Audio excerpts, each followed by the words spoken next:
Hello again, everyone. Welcome. Jerry's Old Guy Review. And we're going to do a follow-up today on this guy. Now, I know I said it yesterday, and I'm going to say it again, how much I love my viewers. Because yesterday and then this morning, I've been doing maintenance. You know, we all know it's inevitable.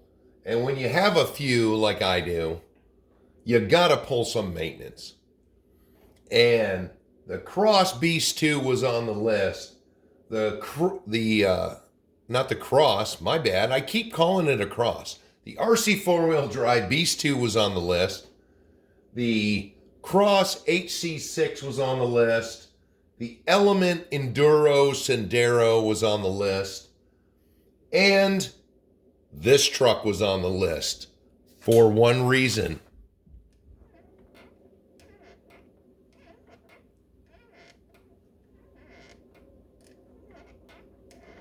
It's driving me insane. But I narrowed it down now. I know what I need to do. I'm just procrastinating. So I figured I'd make the video first, and then I'd get back to it. John Ratchford just picked one up and reminded me that, being I've almost had this a year, he would like to see a follow-up. Now, I'm going to tell you, buying this truck, knowing it was an independent front, I didn't buy it for any crazy reasons. You know, I've got a Tamiya CC01 with locked front and rear differentials because it's got a solid axle, independent front like a real truck. Of course, the Jeep Wrangler body on it, Wrangler, isn't accurate, but what the hell. And the RC 4-wheel drive Desert Runner, my tow rig, has got an independent front on it, which I have to say is way more scale than the Element. The Element is over-engineered in my opinion. But when I got this truck, not only for the faux Toyota body on it that I wanted so bad, because I've got a thing for Toyotas. I'm sure I've mentioned it one or two times on the channel. But it is funny that being in the car business as long as I've been, that you see people do exactly this. Stock truck, put the biggest tires that you can put on it because they're going to rub. Biggest tires you can, big fancy front bumper on it.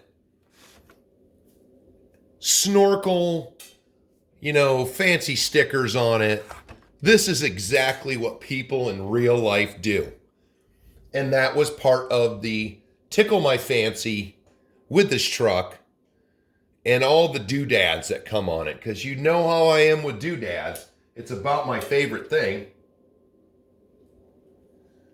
But I knew when I bought this truck, it's not going to be the most capable truck in the world. And I didn't buy it for that. I bought it for what it is. And that's why I have, a lot of people have ragged this thing apart because of the front end. But I honestly think a truck like this, if you have a bunch of modified rock crawlers, straight axles, portal axles, as we saw from some of my driving videos, the Versus Challenge, portal axles, straight axles, independent front, really doesn't matter if you're a piss poor driver. And, I want to say that driving my independent front vehicles, the other two don't compare to this. This is way better. But this, in my opinion, has made me a better driver for the bigger cars. because on a straight axle, you're still worried about the front pumpkin hanging up on things.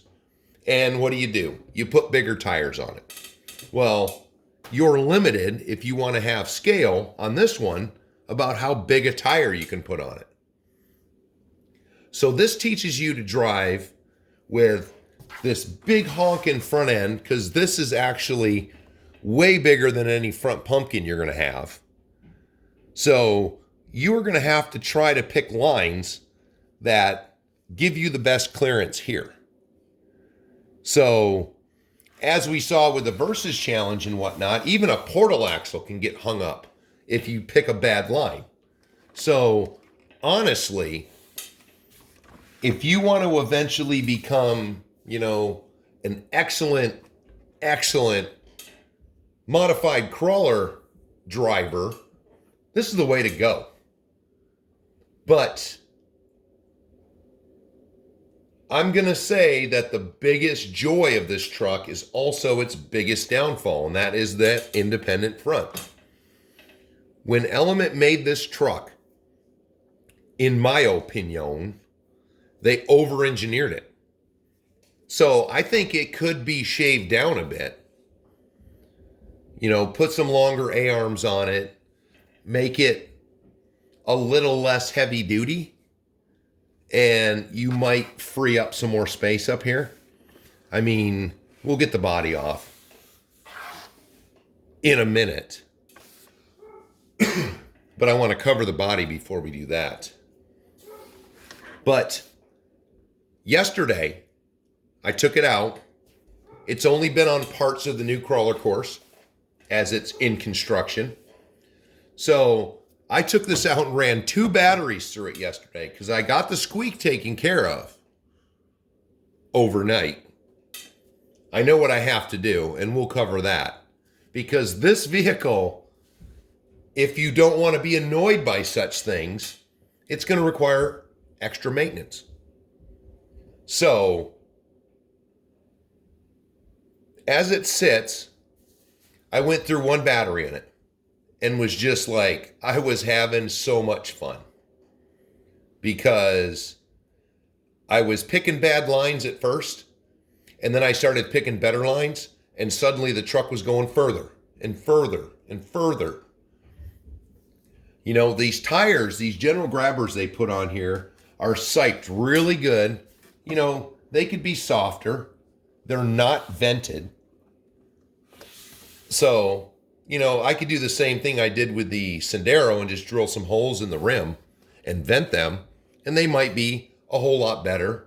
But as they were excellent. Only on some very, very steep inclines did it start having some trouble. And that was not on rocks. That was on wood. So after I got done with the first battery, I was like, this is great. I'm going to go. Because in general, I've been driving this kind of just off-road, not so much on the rocks. And it was so much fun. I went and got a second battery. Audrey in particular really likes this truck. Not when it's going slow, but my other girl, Sophie, when a truck goes fast, she likes to sometimes get after the tires. Well, she can't get the tires on this one. Even when it turns, I can turn them fast enough back that she can't grab them. So, second battery, tormenting the friggin' kids. It was just fun. We'll cover the body here for a second. Now, I had concerns. All the doodads on it, except for the roof rack, that's held on with pins. But the door handles, the wipers, the snorkel, the grill, they all have the friction washers on it. And I was concerned when I first made my first video about how well they would stay on.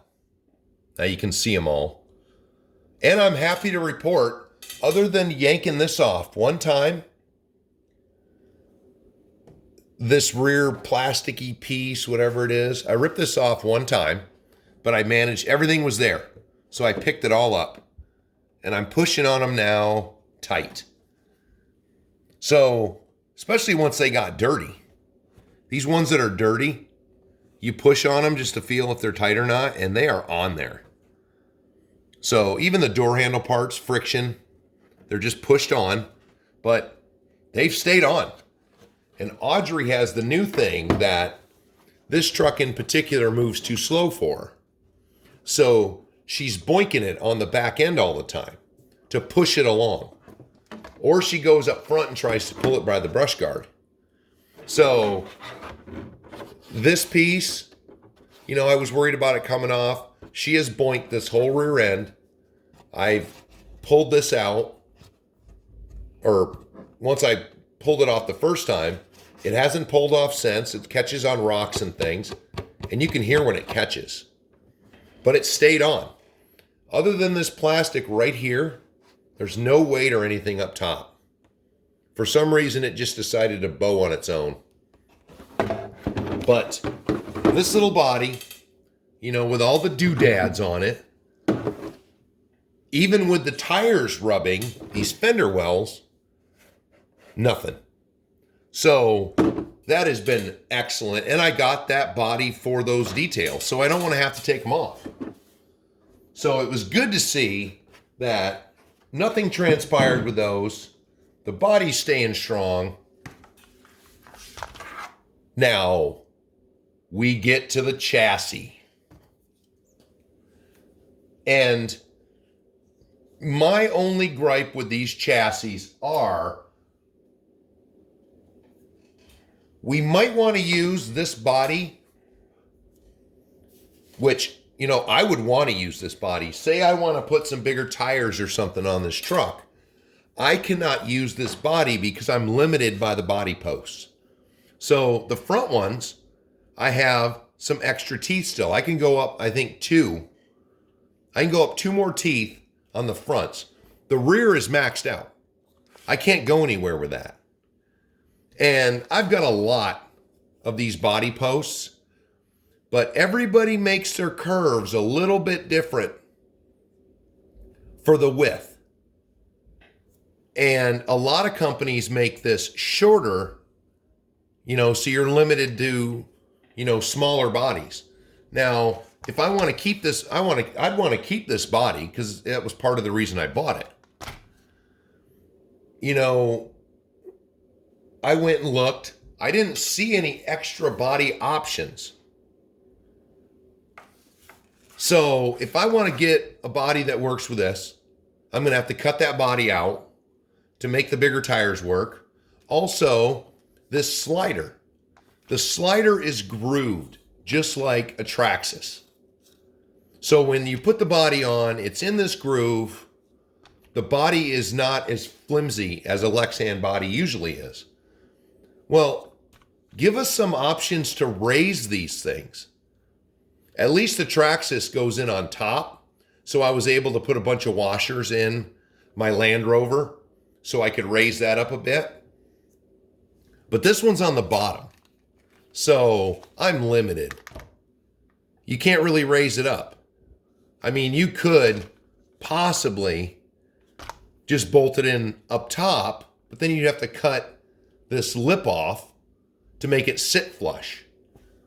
Or put a ton of washers in it and raise it up that way. So that's a piddly fail in my book.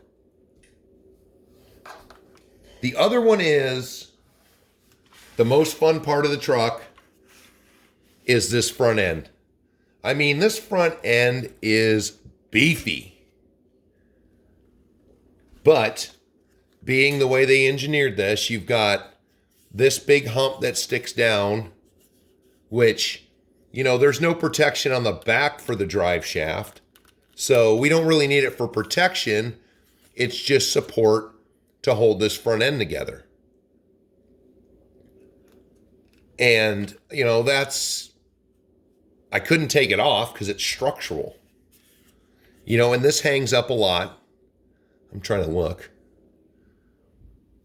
Amazingly, you can look at the bottom of this and see that the rear pumpkin and the arms have the most, and this very front piece have the most scratches on them. Not a lot on the center. The center still has some because that's how you learn you're going the wrong way. But, you know, I think this front piece here, you could trim it down, but trimming it down is not going to do anything because you want this area. Longer A-arms, up top and bottom. Put it out. It would give you some more lift here. And, you know, engineer it down, but because this thing can probably take a full speed run at most things, and that front end's going to take it. But really nothing I have mentioned has diminished, John, anything about this truck. If you know what you're buying, these Element vehicles, I have noticed now that the two that I have, let me just double check. Yep, I only have the two Elements. One is a rock crawler. One is a enthusiast driving their stock rig. Knowing what I bought them for, they are both excellent in their field. So, John, I hope that helps. I hope you have a great time with your trail runner, because I know that I have. So everybody, there is the almost year in the making. Boy, you got to get that lined right up with those little skids to get it in there. I did have a little faux pas somewhere along the way with these front body posts, and I don't know what. It's never had any weight on it. They're bent a little bit. But there you go. Still has a special place in my heart, and it is getting plenty of drive time. I am probably going to go out again today and hopefully get some video of the director giving this truck the beans. So thanks, everyone. Like and subscribe. Hit the comment section if you've got any notes on the trail runner I may have missed, and I will address those promptly. Later.